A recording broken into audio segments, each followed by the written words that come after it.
Louvado seja nosso Senhor Jesus Cristo, para sempre seja louvado. A oitava da Páscoa é como um grande dia em que se celebra a vitória da ressurreição e da vida sobre o pecado e a morte. E temos a alegria de renovar na vigília pascal o nosso batismo, lembrando que foi no batismo que fomos lavados de todo o pecado, morrendo para o mundo e vivendo para Deus, assumindo assim a nossa condição de filhos e filhas pelo batismo e também de irmãos e irmãs na fraternidade que nos une a todos. Pelo batismo nós assumimos como discípulos missionários a missão de testemunhar o Cristo ressuscitado. Hoje nós vimos claro que as mulheres, mesmo com certo temor, mas estavam alegres diante da experiência que estavam fazendo do Cristo ressuscitado e ali ouvindo dos anjos: alegrai-vos, o Senhor ressuscitou, e de anunciar aos irmãos.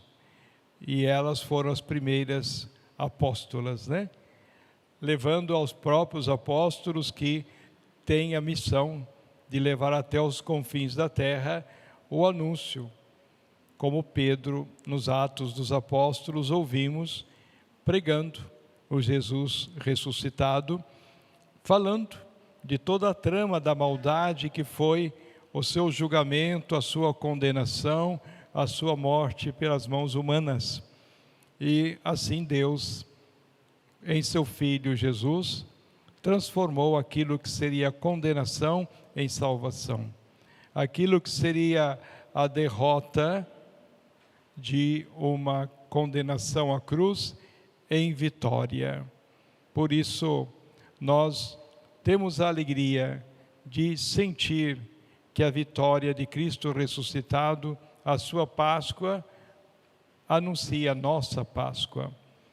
E ali, Pedro também, anunciando Cristo, corre risco de vida, não é? Como os apóstolos, todos perseguidos, e deram a vida testemunhando o Senhor ressuscitado. E vimos no Evangelho que, além das mulheres serem convidadas para anunciar a alegria do Evangelho aos irmãos, nós vimos que os soldados, ao contrário, teriam a oportunidade de testemunhar a ressurreição, vendo os mesmos sinais que as mulheres viram.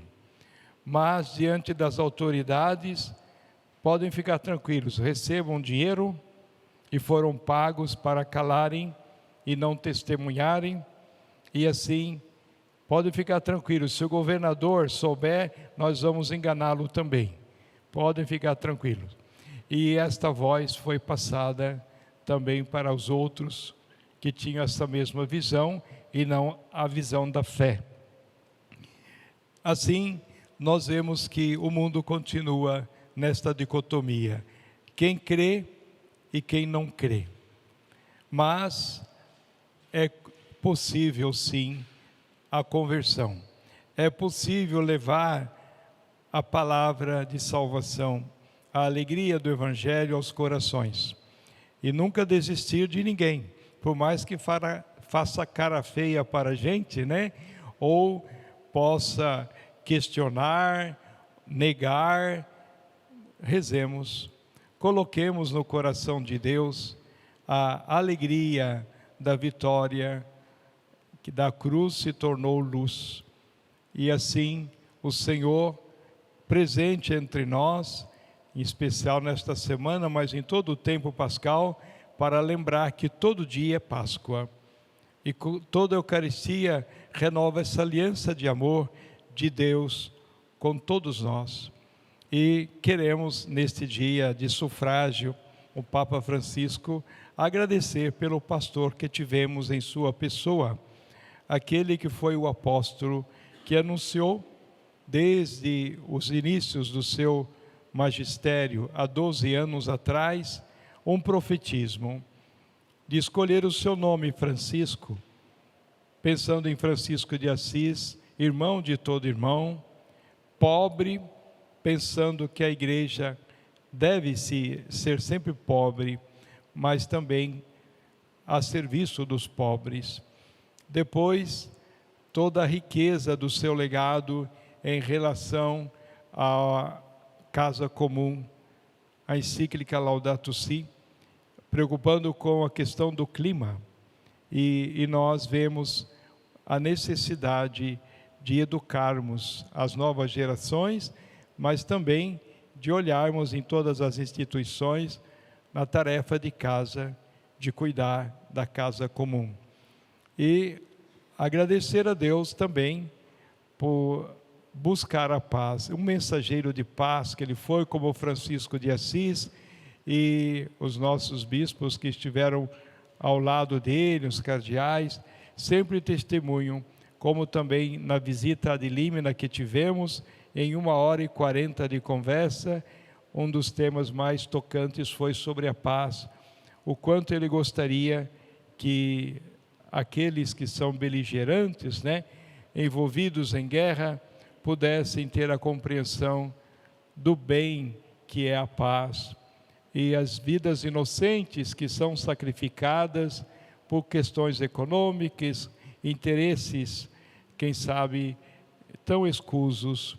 Mas queremos também olhar para o Papa Francisco como aquele que pensou na educação, no Pacto Educativo Global, que ele quis, provocando governadores, instituições todas, em pensar uma educação que tenha a pessoa ao centro, e não o econômico, o acúmulo de bens simplesmente, que nos distancia uns dos outros.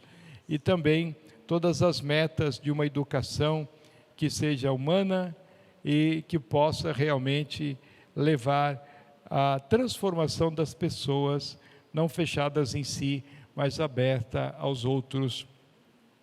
Então, neste dia, a Rede Vida de Televisão, nesta Santa Missa, reza pelo sufrágio do Papa Francisco, reza por este momento da Igreja, que também venha aquele que Deus envia.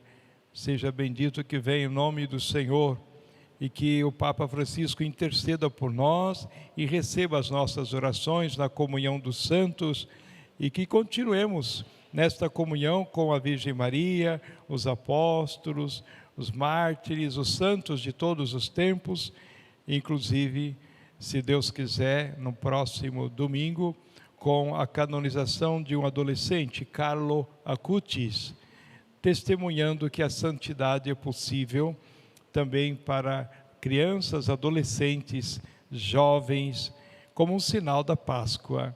Aquele menino que era amante de Cristo na Eucaristia e foi um grande propagador pela internet, através do seu site sobre os milagres eucarísticos. Vivemos esse tempo de Páscoa. Queremos renovar nesta Eucaristia o nosso sim do batismo, mas também o sim de vivermos este anúncio e de anunciar aos irmãos o testemunho da vida, da ressurreição. Amém.